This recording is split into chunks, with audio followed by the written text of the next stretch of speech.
Thank you. Thank you very much for coming. Thank you for coming to this almost the very last session of this pavilion. And we didn't want to finish our program without looking at the future.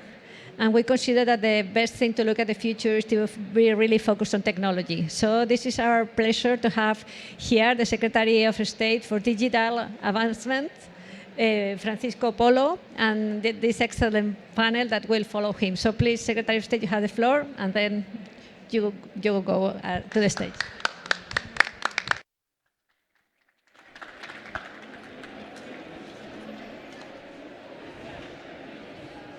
Ladies and gentlemen, good morning, buenos dias. It's my pleasure to open this session. And let me start by saying on behalf of the Spanish government, the government of Spain, that it is truly an honor to share a few words at this panel. Because during the next hour or so, we will be addressing one of our country's major strategic pillars. This is promoting a kind of digitalization that will enable us to achieve the Sustainable Development Goals. And of course, among these goals, one of the most urgent is climate action. In Spain, we are fully committed to environmental sustainability. Proof of this is the creation of our Ministry of Ecological Transition during the previous parliamentary term, a ministry that has worked very hard to foster a new model of economic and industrial progress, a conscious action to transform our economy, bringing us closer to true sustainability.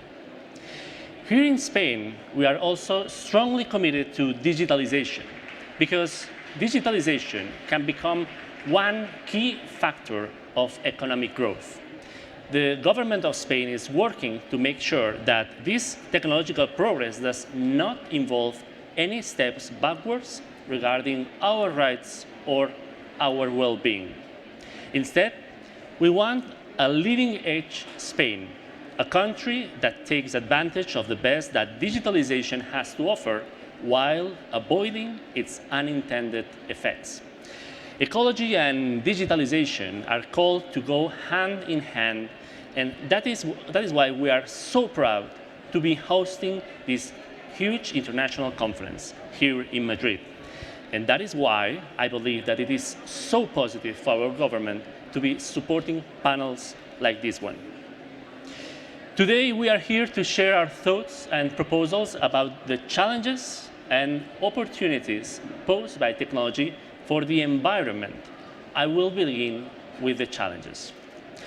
Whenever I attend an event or a meeting about 5G or the Internet of Things, one of the major issues that we usually discuss is the impact that these trends will have on energy consumption. The number of connected devices is going to skyrocket after the launching of 5G networks. We also believe that in the next few years, consumption of cloud services is going to take off. Nevertheless, I'm optimistic. We can be certain that Spain will be ready to meet the energy needs of companies and citizens without prejudice to the environment. And there are several reasons for this. First, technology leads to greater efficiency. Industrial plants in our country have been optimizing their consumption of water and electricity over the years.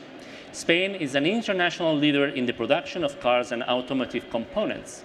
This is largely thanks to the level of automation that we have already achieved. Second, the batteries that run electric cars are also increasingly efficient. According to estimates from our energy sector, the sale of 1 million electric or electrified cars in Spain will lead to a 1% increase in the energy distribution grid. Spain is fully prepared to take on this increase starting today. And we will be even more prepared in the future as renewables become a more important part of our energy mix. Moreover, if we look again at the example of electric cars, their electricity consumption replaces the consumption of fossil fuels, such as petrol or diesel. And don't be mistaken, the production of these fuels requires huge amounts of energy. And lastly, as I was saying, we expect consumption of digital cloud services to take off. Spain has an immense potential to become a producer of many of these services, which will bring more jobs, more businesses, and progress to our citizens. And it is in storage where the most electricity is consumed. The greatest expenditure of maintaining a data processing center goes to the refrigeration of machines. And this is why these machines, or at least the largest ones, tend to be installed in fresh northern countries. We need to keep this rationality. We cannot sacrifice our environment on the altar of economic progress. Now, let me talk about the opportunities that digitalization offers for sustainability. In what eco-smart areas can Spain become a leading country? Where can we become a pole of attraction for innovation, business, jobs, and investment? Together, the State Secretariat for Digital Advancement that I represent and the Ministry of Ecological Transition have asked ourselves these questions. This explains why one of the goals of the digital agenda that we have designed for the next 10 years, the Spain Startup Nation strategy, is to support the Sustainable Development Goals. To be more specific, the Spain Startup Nation strategy includes a package of proposals to promote environmentally responsible digitalization. One example is how the public administration can jumpstart the process and serve as a model for using e-procedures and moving to a paperless model. Secondly, we can apply technological innovation and particularly IoT to monitoring our natural and ecological resources and using them more efficiently. I'm referring here to issues such as water management, where Spain is a pioneer, and flood prevention and management, the management of our costs, measuring climate change, monitoring air quality, and researching our country's diverse ecological resources, an area in which we are also on the cutting edge. And thirdly, if we focus again on the topic of the energy production efficiency, there are also huge opportunities we can benefit from. Spain is already a pole of attraction for R&D in areas like photovoltaic panels, wind turbines, and electric batteries. Lastly, I want to take advantage of this speech to invite all of you, the business community, and also the civil society to get on board with the Digital Future Society project. Digital Future Society is possibly one of the most ambitious programs for humanistic reflection on digitalization in the world right now. Digital Future Society is an initiative promoted by the Mobile World Capital Barcelona Foundation and the Ministry Economy of Business through the State Secretary of Digital Advancement and the public entity Red.es. It is an international think tank, but it is more than that. It is also a community, a laboratory in which to shape technological solutions to the main challenges of digitalization. Digital Future Society is ultimately a major initiative to find the answers to the big questions posed by digitalization. Questions about the future of employment, about our data privacy, about social inequalities, and about sustainability, and about the models of governance that we need in the digital era. In a word, Spain looks towards the future with optimism and some music. Digitalization has a cross-cutting impact that we can leverage to create the kind of societies in which we would like to live. Our government is committed to promoting an environmentally sustainable digitalization, and we trust that panels like this one will help us achieve this goal. I hope that all of you have enjoyed an interesting conference. I wish that you take maximum advantage of its last few hours. And of course, I wish you enjoy the rest of this panel. Thank you very much.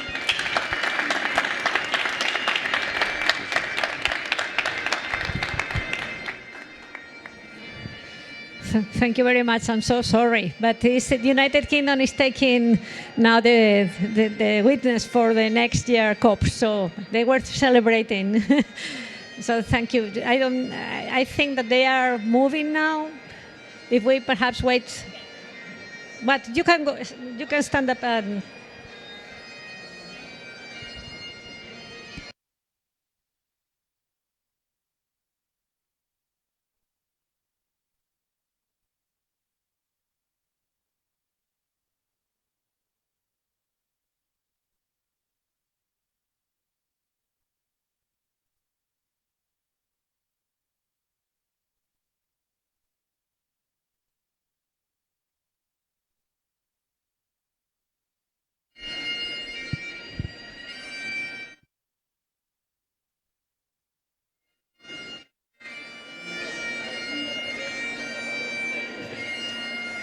Yeah.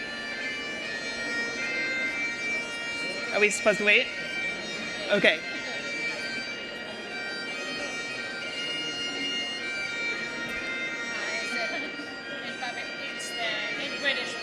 Oh, sure. Yeah, yeah. So I'm Irish, not Scottish. So I'm actually American, and this is a nice heritage, ode to my heritage, but it's inaccurate. So thank you all for being here, and thank you for your attention despite the very present bagpipe music to our... Coming back. And they're coming back. Wonderful. We have just this 1 hour, so I know we're going to try to wait it out just a little bit. It is moving very slowly. But we'll go ahead and move into our discussion. So, excellent, they're moving on. They're moving, yes. Excellent. All right, and some folks are filtering into the room. I thank you very much, Francisco Polo, for that wonderful introduction and those remarks. I think I speak for all of us up here when I say we are very committed to and excited about the intersection of the ideas of addressing climate change and the climate emergency that we find ourselves in, as well as the opportunity for technology to play a part in solving some of those problems and addressing some of those matters. So very quickly, my name is Kate O'Neill. It is not usually Kathleen Marie O'Neill, as spelled out here. I got the full Spanish treatment of my 3 names, but Kate O'Neill. I am an author and speaker whose work deals with the influence of emerging technology on the future of human experience. So what that means is that I feel that I'm helping humanity prepare for what, by all indications, looks to be an increasingly data and tech-driven future. And so my work seeks to reconcile technology with business, for business, with technology for humans. So I think this is a really relevant area for me. And we're here with the help of the Digital Future Society, which is very aligned with my own work. It's an organized panel and whose mission it is, as Mr. Polo mentioned, to influence the high-level conversations on global technological governance with the objective of putting the citizen at the center, which I think is a really interesting framing of that discussion as well, the citizen at the center of the 4th Industrial Revolution. So again, as I talk about that idea, it's keeping the human in focus, which I think is a really important focus when we're talking about climate change and the very real impact on humanity with climate change. So I'm very privileged to be joined on this panel by these 4 remarkable experts, and the bagpipes are finished. Thank you.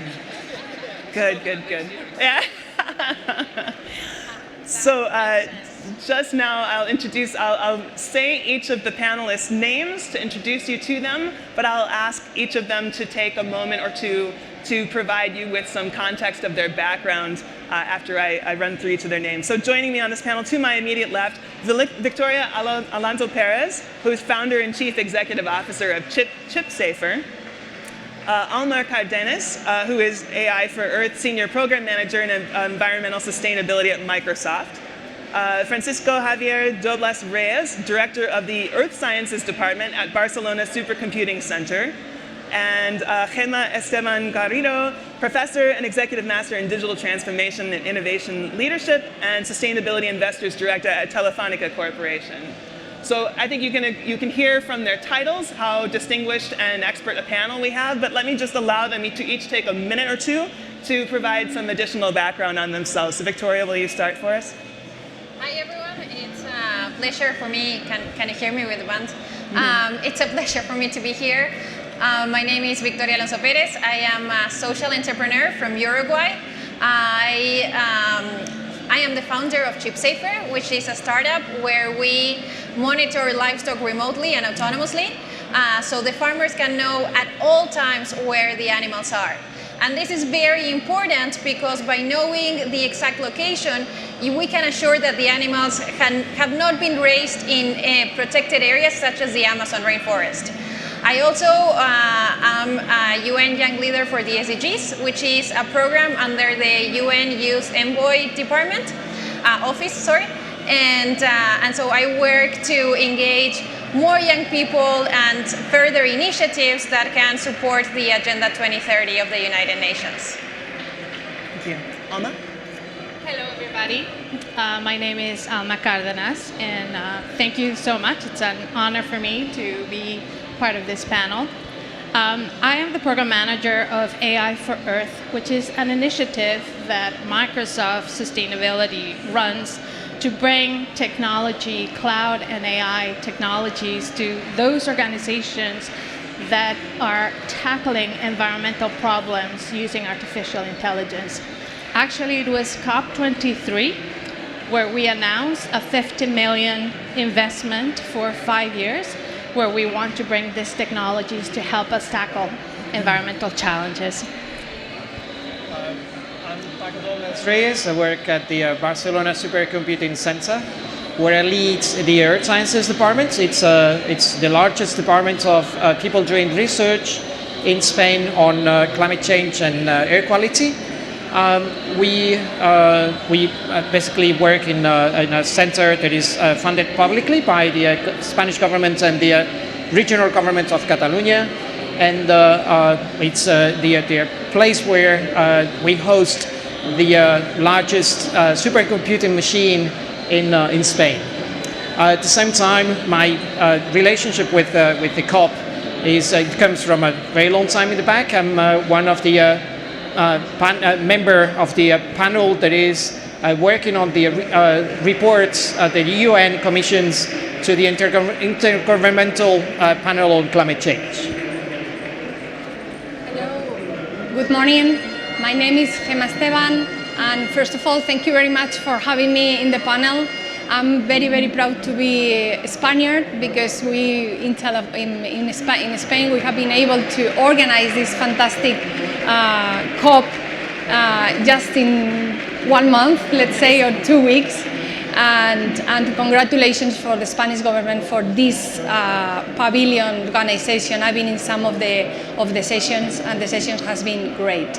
So congratulations and thank you very much. Well, I'm a computer engineer, and I am teaching digital strategy in a couple of business schools in Spain, in the Instituto de Empresa and EOE. And also in Telefónica, I'm leading ESG investor relations in the sustainability department and responsible also for the non-financial reporting. So learning very much about what is ESG and how ESG can drive the strategy of the companies. And previously, I was digital strategy director in Telefónica. Telefónica, as you all know, is a very big company, one of the first telco in the world, the first company in Spain, and we are very committed with digital. And I am a firm believer that the intersection between digital and sustainability is the key success of the future. Wonderful.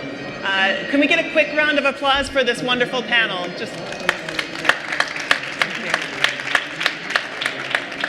Thank you. And so I think what my objective with us here today is to use the remaining 41 minutes that we have to have as authentic and engaged a conversation as we can about these topics. I think you'll see, we have a great mix of private and public sector, of entrepreneurship, of different regions represented across the world. And so I think we can have a very engaged conversation about this. So I want to begin by asking each of you to speak just about, it seems to me that emerging technologies such as automation, AI, IoT, and those sorts of things bring with it the potential for so much power, capacity, and scale. And of course, when business is concerned, where business is concerned, power, capacity, and scale can easily turn into massive profit as the goal.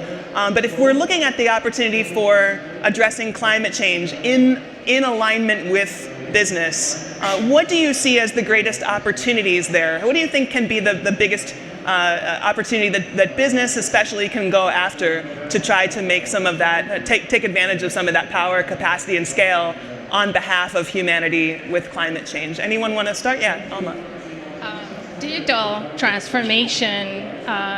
When we started talking about the opportunities that the cloud and AI and IoT of things brings, we talked to businesses about the potential of business disruption, right? And we try to leverage technologies to bring business disruption. So when we talk about sustainability, environmental sustainability, we are also talking about transformation again.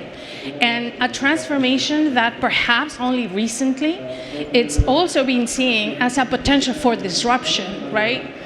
We are seeing consumers demanding that we have sustainable solutions, so we hear it, from our customers. So there is a great match of what we do, what we have to do to bring businesses to become digital, to achieve efficiencies, and these efficiencies actually benefit the environment as well. And it's also a great opportunity for organizations and businesses to embrace that transformation from the sustainability point of view. Actually, I have been coining the term is sustainable digital transformation.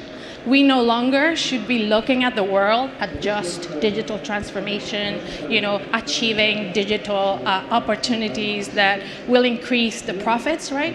We have to start thinking at the world on how does it do for the environment, and perhaps, once and for all, start moving society to go to a social, economic, and environmental P&L, what I call that, instead of only profit and losses though. So I think it's a tremendous opportunity. It's becoming a differentiator for businesses, and it is just starting. I am actually, quite excited that the private sector can help mobilize and accelerate our impact. I can give you a couple of samples so that we can touch what we are talking about. No? So first of all, and I agree absolutely with Alma, no? What we say is that we are helping our customers to the digital transition, which is also this environmental transition and ecosystem that we need to move on. No? So for example, in Telefónica in Spain, we are, and I'm for sure that you know that we are installing fiber and deploying fiber to the home very intensively. We have been one of the most aggressive operators all over the world, the one in Europe that has getting rid from all the copper infrastructure. So we are removing all the copper in Spain and substituting that with fiber to the home. That probably you all, and I hope that all the Spanish people that are here are enjoying our bandwidth with the Telefónica products. No? This is 85% more efficient in terms of energy consumption per customer than copper. And thanks to this project, we are saving, for example, 56 kilotons of CO2, which is a kind of equivalent of a number of million of the carbon that a number of trees absorb. So this is something that is really enabling, and the people that are using our broadband services, I don't know if they know that they are really saving emissions to the atmosphere. But it's not only that. Is that we also provide, as an enabler of digital services for our customers, things like, for example, fleet management. No? So through IoT, we are promoting the savings of 90 million of liters of fuel of cars, for example. We have this service deployed in 12 countries all over the world. So this is real, and digital has a huge impact in terms of efficiency and in terms of patterns changes of behavior and consumer pattern changes of our customers. I would like to bring in the research perspective, and one of the things that we have found out, among many others, when preparing the United Nations reports, is how little we know about the current state of the climate system, and in particular cities. So people live in cities. That's where they are affected by climate change. Many other sectors of society are, but the really big chunk of the population is affected in the cities. And we know very little. If you really want to know what is the temperature, the mean temperature in your street right now, forget climate change, right now, it's impossible. It doesn't exist. It's information that is not available. We can model it, but modeling, and numerical modeling is one of our main core business, is not enough if we cannot compare with the reality. So this solution that is there, the technology is there to help us to address a request, but that the citizen is really putting on our agenda, in the agenda of public research. And it's by the conjunction of cheap sensors that are using that are cheap in terms of not just of buying them, but also maintaining them and supporting them. Edge computing to compress the information before it's been sent through the lines, because we are talking of sensors that will be monitoring the environment at 10 hertz frequency. It's and many different parameters, and supercomputing to really bring together modeling and observations to come up with the best information possible that we can about where the climate situation is right now in our cities, and the projections for the future, and also the use of cloud computing to also compress again this information, transform it into something that the citizens and the businesses can use. So all this chain is now available. For once, we have all the technology at the service of environmental research and development. So we are trying to make the most of it, but without these guys, there's no way. It's a clear example of where public-private partnership can really make a difference for the citizens. So just to add, I think that even if you don't care about sustainability, there is great opportunities, because there will be regulations that are going to be for sustainable businesses. So for example, if you are having a service with solar panels or solar cells, and then the government says, oh, I will give subsidies, and you have the company doing that, you will make a lot of money. So I think that because of the trend of regulations too, there is huge opportunity for businesses to make a lot of revenue, be having a sustainable business and providing a sustainable solution. That's wonderful. And Kate, go ahead. If I may just add a point, I think that you brought up actually such an important topic, and is the topic about getting to know our Earth ecosystems, right? Like, we know so much about finance. We are able to do finance forecasting. We know so much about, how many steps we take. We know so much about everything. And the most thing that we need to know the most right now is Earth ecosystems. And they are so complex that only technologies like supercomputing and artificial intelligence can only help. But we need to start putting sensors, understanding, what is the atmosphere right now, so that we can create models and help us address this. So I just wanted to stress how important it is that we start learning about Earth systems, and we start putting together data that is going to enable all of this. Sorry. No, that's a really good point, and I think it also speaks to, and I think Victoria's comments and yours together also speak to this dynamic of the relationship between government and corporations, the public and private sector. So can we all speak to that a little bit? Where should this really be driven? Should we be seeing more of an effort for corporations to drive innovation, and then for that to be the way that the groundswell happens? Or should we be seeing more of an effort for governments to regulate, and for that to be the way that this happens? Is it a both and sort of situation? Can you speak to where you stand on each of those perspectives? Yeah, Well, feel free. I can share my experience when we issued, and we've been talking about this before, no? When we issued the first green bond of the telecom industry, Telefónica was the first issuer this last January to issue a 1 billion euros of a green bond. And to be honest, what I saw is a lot of demand out there from the investment community. So there are a lot of money to really subsidize or to really invest in the change. This is what I saw, because we saw 5 times the demand from investors than the money that we really issued. So there are a lot of demand, and there's still the framework for sustainable finance is still being defined, as we've seen in different conversations these 2 weeks, no? So this is not something that is the framework for investment for issuers and for investors to know what is green and what is not green is not set up. But the market is there, the things are going on, and the real thing is that we have already launched this. We understood with investors, and we really set the scene to go on.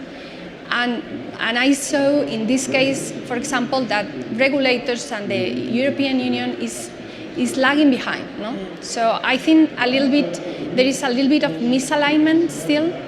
World and digital technologies are making things much faster than ever, because we are in the knowledge era.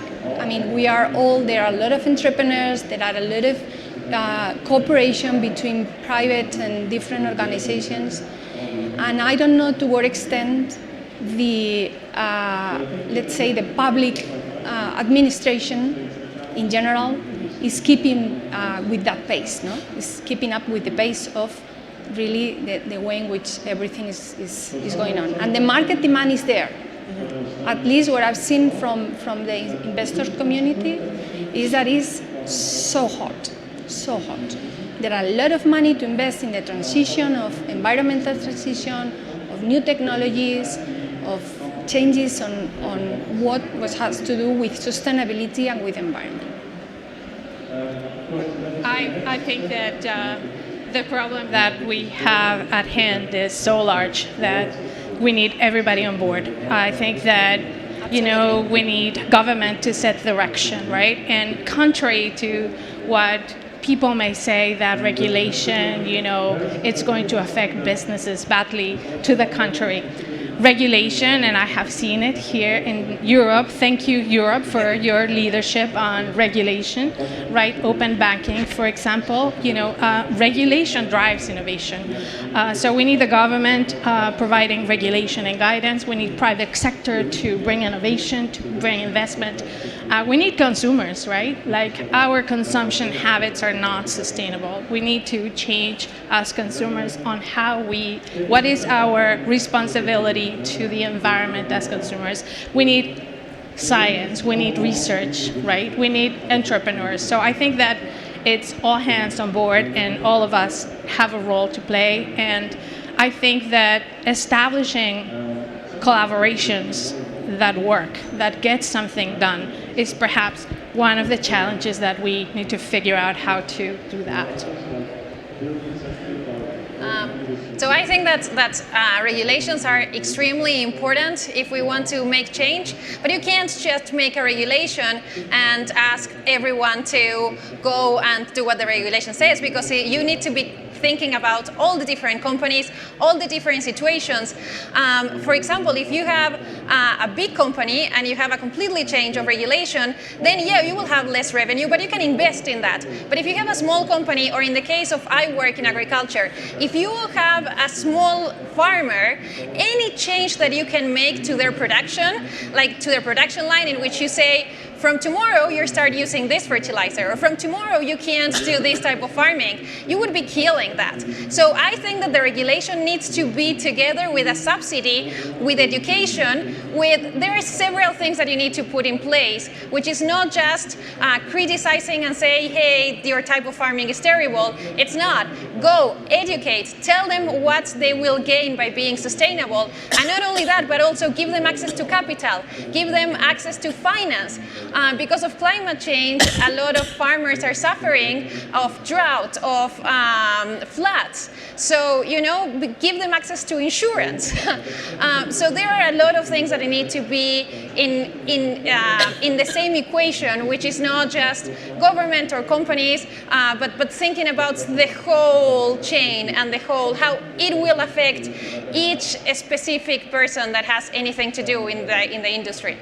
Well, and you talked, your point about agriculture and farmers needing the benefits of subsidies in addition to regulations, that I think speaks to something that we touched on a little earlier, which has, the data access and ownership. So you were speaking about that. Do you want to make a comment about that? So one of the things that we think about as we are enabling the digital farming technologies that are going to be required to address the future food problem, who is going to own the data, right, in which it's needed to create these models, right? That's a big question, a big problem.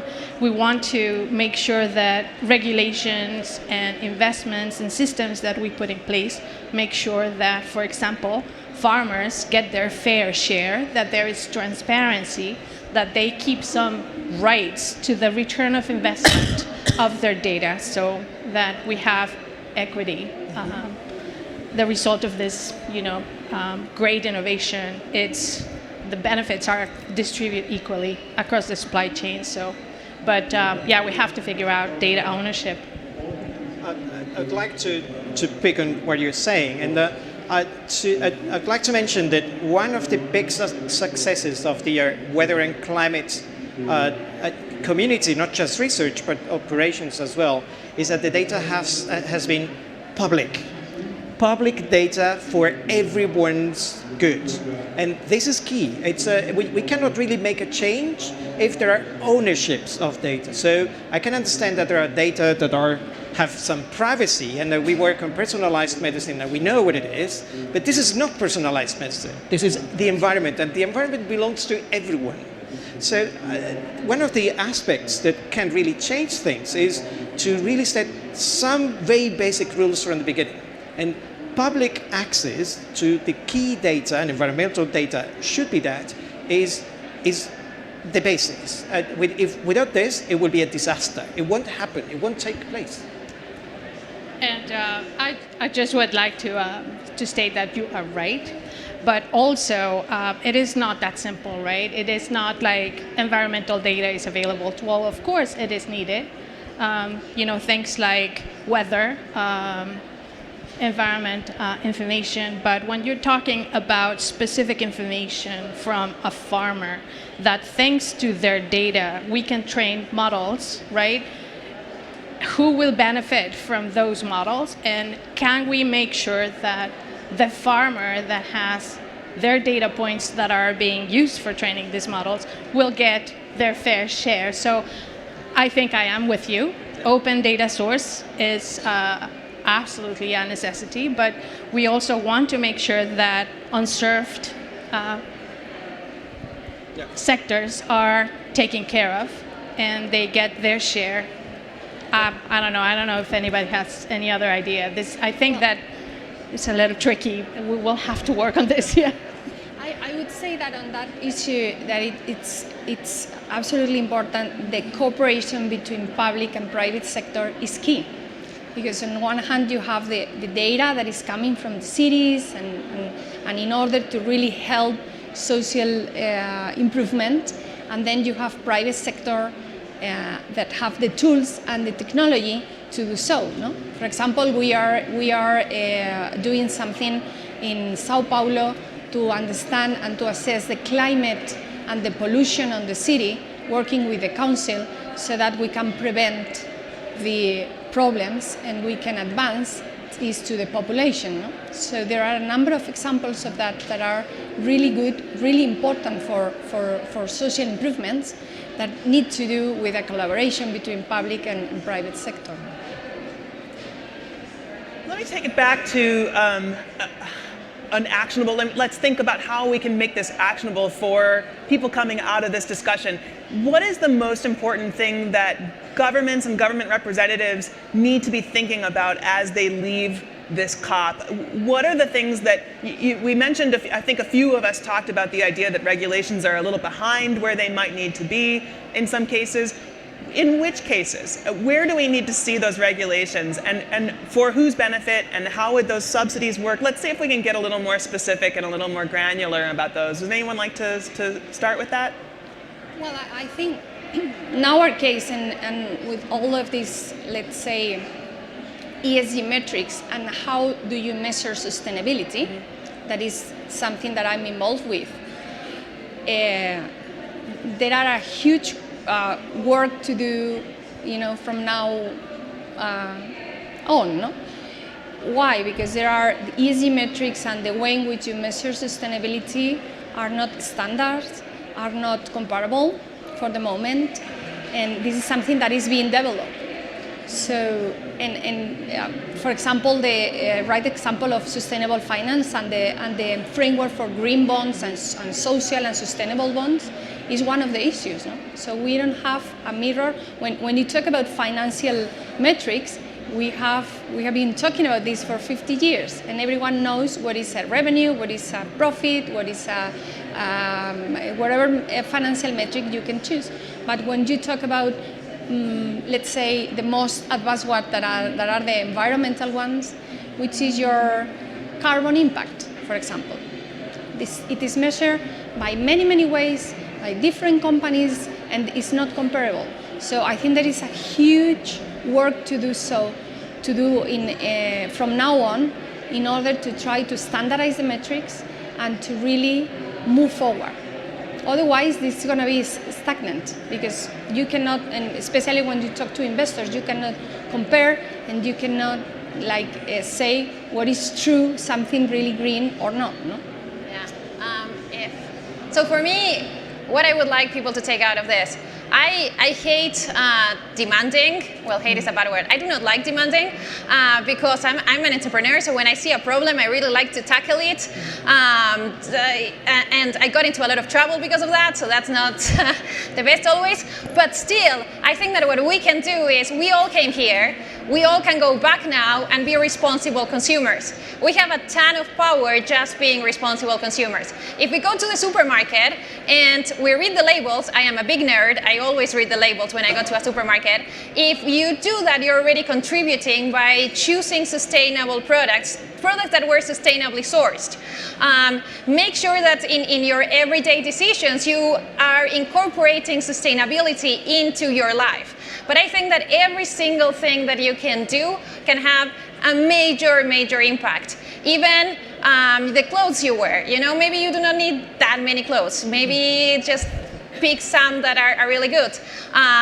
The things you eat. And I think that coming back to the data thing, data, what it's going to allow is transparency. Transparency in a way that when we go to a supermarket, we will be able to say, okay, this, I know the exact impact. I know this meat comes from a cow in Uruguay, which was in a very nice field, which is completely sustainable, and all of the emissions of the cow are being absorbed by the soil. So I think that that's what we need, and I think that I see a future in a few years in which every consumer will not want to buy anything if it wasn't sustainable, if it didn't have a positive impact in the environment and in the world. But that's what strikes me about your comments, is that for the individual to be able to be responsible in that way, it requires that there is that transparency, which your company is contributing to, right? And the idea that there is this, the supply chain transparency, that we're allowing that data to be visible, that there's some mechanism by which a consumer in a store can be reviewing, where the product came from and all of the sources. That data is not complete in many cases, right? So it's going to take either entrepreneurs and corporations saying, we just want to push that on our own, or regulators saying we need to make sure that that's regulated. So I think that those two tensions are in place, right? We just don't know which one is going to accomplish it most effectively, but I think those are at the root of what we're talking about. Yeah. And I wanted to add, and this is based on Microsoft's experience. So we instituted in 2012 an internal carbon fee. So we charge all of our business units a carbon fee based on their CO2 emissions. And I can tell you that there is nothing better to create awareness and to motivate people to save energy than that. I mean, some people may call it, and I don't want to be controversial, a carbon tax, right? Yeah. But I think as a I like how you even whispered when you said carbon tax. Carbon tax. As a society, right, we need to globally move to a place where it is not okay. You know, we have to take accountability, and this is entire societies need to be accountable for the impact to the environment, our waste, all the natural resources that require for production. And perhaps regulators can start with some sort of taxation.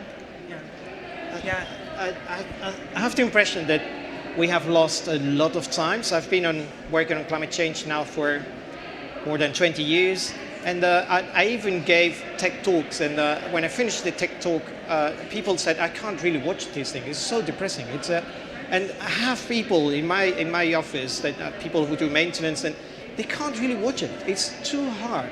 And I was really tuning it down. So the problem is that we've been sending to the population a very negative message. So it's good to, as Victoria says, it's very good to motivate people and to tell them, oh, you have to really do everything in your power to do this thing. But I think we shouldn't feel them guilty. I think it's against us to make people, the individual, to feel guilty because they are not doing everything in their power to change the way we are dealing with the planet.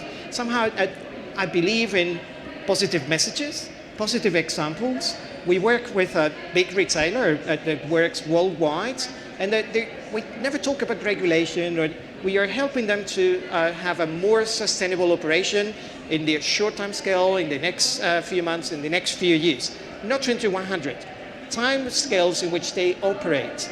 And we are helping them to reduce their emissions, making their business more sustainable and making more profit. So it's a great example. You don't need regulation for this.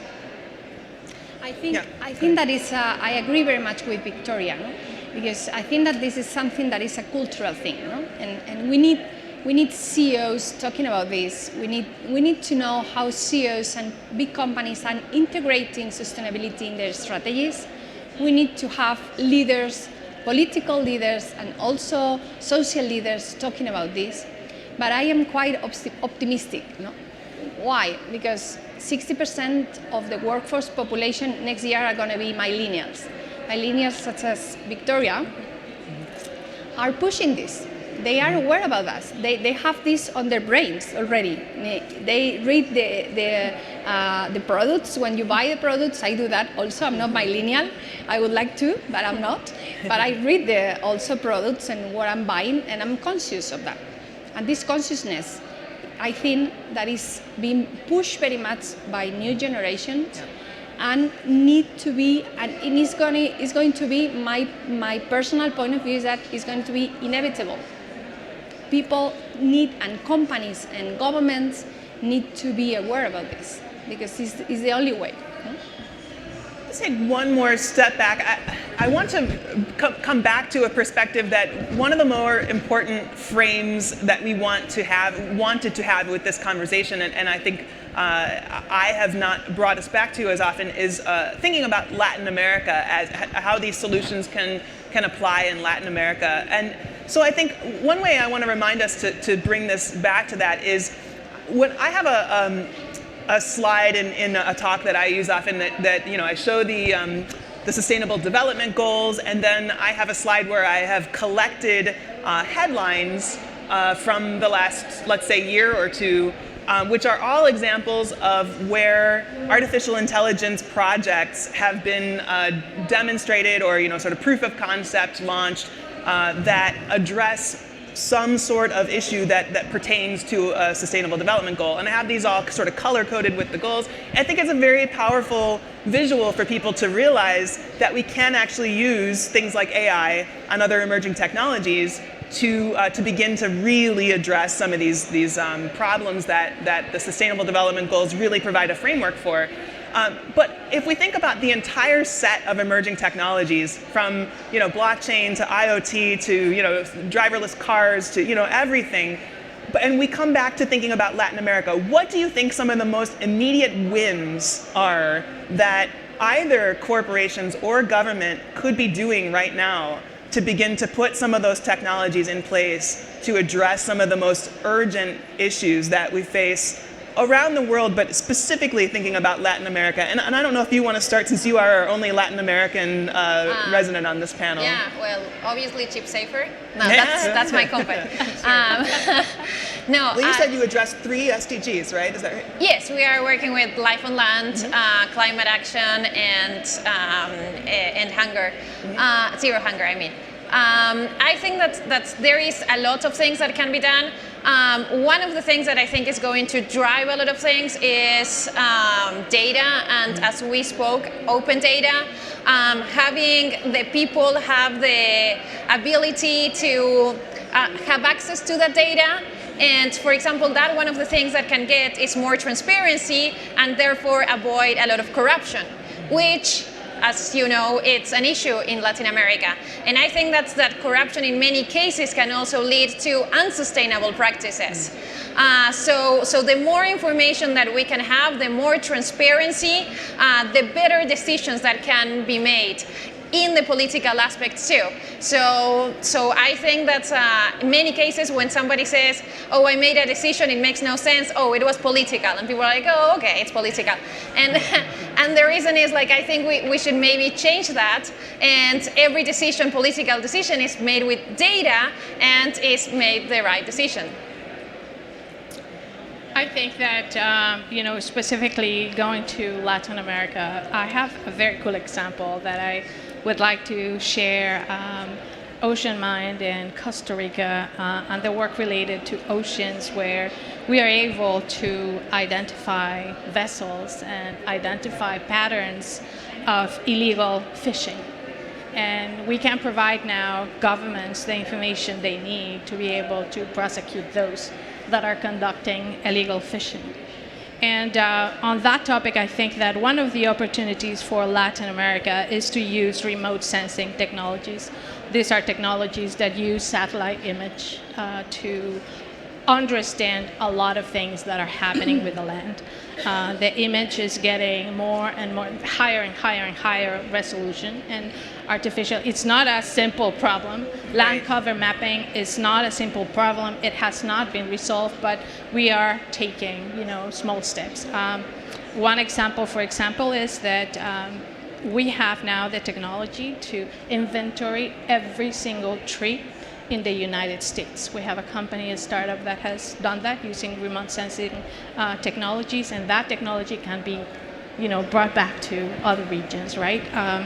We can detect change of land, right? So when we say we are protecting an area, and when we see that the trees are gone, we know it is not being protected. So I think that among all of the technologies, right, cheap sensors are now available. The Internet of Things, can really bring us, very granular information to the air quality, or, maybe soil sensors to aid agriculture. I think those are the technologies that I think, because Latin America, I am thinking that, we need to ensure that we have affordability is a big component.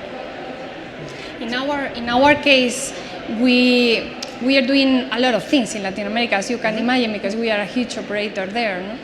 And talking about technology, we're doing different things. No? On one hand, for example, a very, very nice and sustainable project that we are developing in Latin America is in Peru, which the name is Internet para Todos, where we are, there's still 100 million people unconnected in Latin America, and we are trying to tackle that. And we are starting in Peru, where we are deploying the network like Alma saying, using satellite images for the deployment of the network in the forest and in remote areas.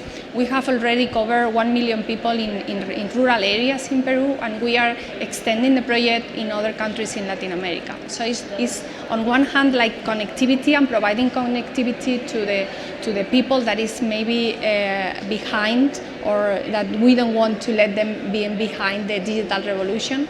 But also the two technologies that we are deploying right now and is working very, very well, and precisely cooperating with governments in Latin America, is IoT, sensorizing, for example, agriculture.